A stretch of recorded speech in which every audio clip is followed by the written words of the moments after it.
Statistics South Africa provided further details that came out of the latest liquidation statistics.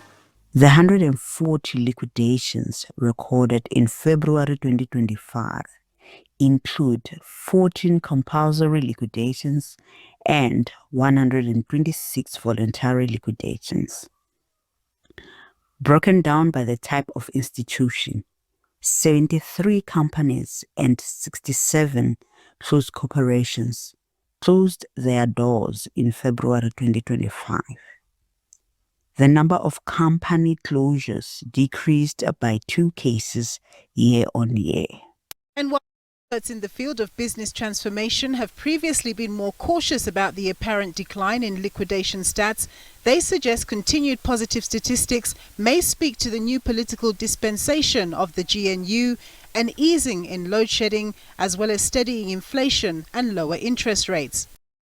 Seen as an undeniable trend, which is now a reduction in the number of companies entering into liquidation.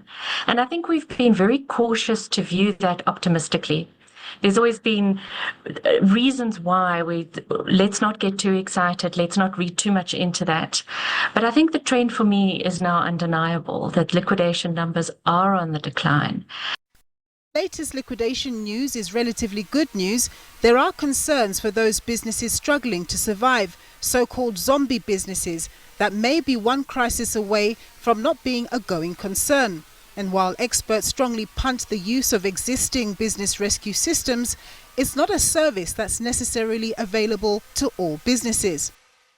Affordability is a big challenge, and also noting that business rescue is only available to incorporated entities.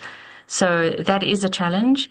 It also speaks to access to the professionals that are available to help and assist, because typically you need time as a professional to be able to assess what is the plan. And if you engage too late, you're often left with no choice but to file for liquidation. Murray is urging businesses that are struggling with their operations to not automatically go down the voluntary liquidation route, but rather to consider the option of business rescue, where they can be assisted to rationalize their businesses to survive and ultimately thrive down the line.